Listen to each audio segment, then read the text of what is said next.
Okay, so the new Cuphead cartoon just came out, and if you don't know what Cuphead is, it's a run and gun video game that came out in 2017. I never really played this game, but for some reason my little brother is obsessed with this game. I've seen some gameplay, and the game looks fun. Maybe one day I'll play it, but let's just get to the show. Okay, so the first episode is called Carnival, or Carnival, and the first thing I want to talk about, like I said before, the animation. I'm not some big cartoon analyzer or big cartoon reviewer. I just like watching them, and I just like the animation. I'm not really.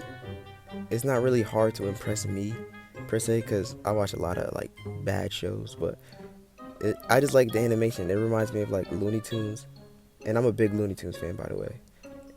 I don't know. It's just the animation is smooth, and let's just continue the episode. So after eating pancakes, Elder Kettle gives them an amazing mission. You get to paint the fence. Do parents actually make their kids paint fences? That's kind of harsh, you know? Like, I know chores and stuff, but that's kind of extreme. Fences be big too, like especially if they have a backyard, which I think they do. That's kind of a harsh chore to have. Maybe I'm just spoiled. And like in most cartoons, with two main characters, we get to know which one is a troublemaker. If you don't watch cartoons, this trope isn't like most cartoons. Like, for example, Mordecai and Rigby from regular show, Squidward and SpongeBob, etc. This character usually starts a problem in the plot, and this character in this episode is Cuphead, obviously. So after blowing up the fence, Elder Kettle tells him to get more paint, but for what? He blew up the fence. Look at it. They might as well just hire like pros now, which is gonna cost money, but no kids is gonna fix it. But now we're on our way to get more paint, and while on our way to get more paint, Cuphead spots something. Look! And being the responsible one, Mugman reminds him what they are there for, to get more paint. But of course, Cuphead tricks him into going into the amusement park. And I really like the setting of the amusement park, but the background is kind of dead.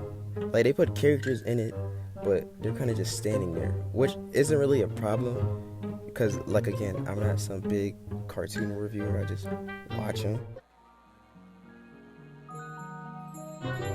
While at the amusement park, Cuphead sees this game, Soul Ball. Remember that name. So he plays it, and he's pretty good at it, and it catches the eyes of the other people at the amusement park.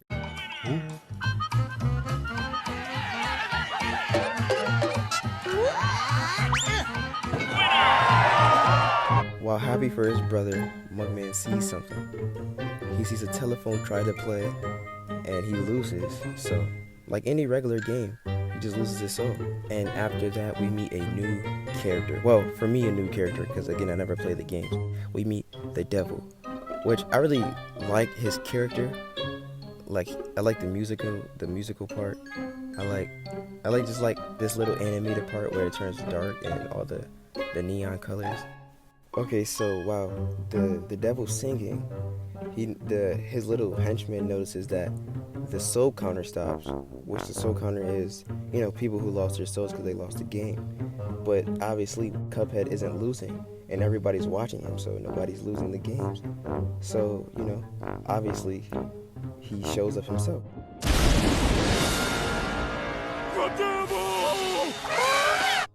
So obviously creeped out about the devil, Mugman bumps Cuphead to get his attention, but he bumps him a little too hard, and it makes him throw the ball into the loser hole, meaning Cuphead loses his soul. And I like this little animated part where he screams. It really reminds me of old Looney Tunes scenes. So while being chased by the devil, Mugman has a plan. Come on, Cuphead! It's time for a double down! What are you, nuts?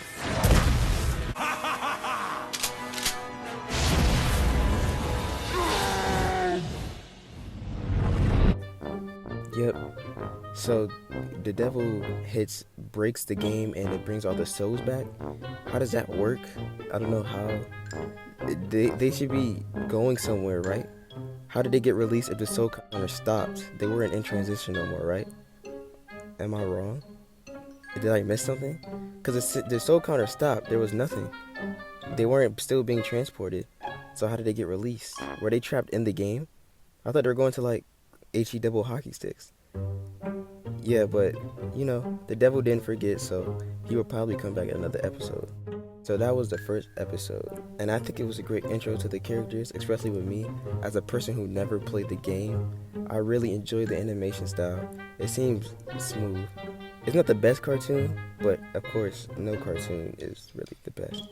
It's opinionated, but as long as I enjoyed it, it's a good cartoon to me. Tell me how you like this show, and if you want me to review episode 2, like the video.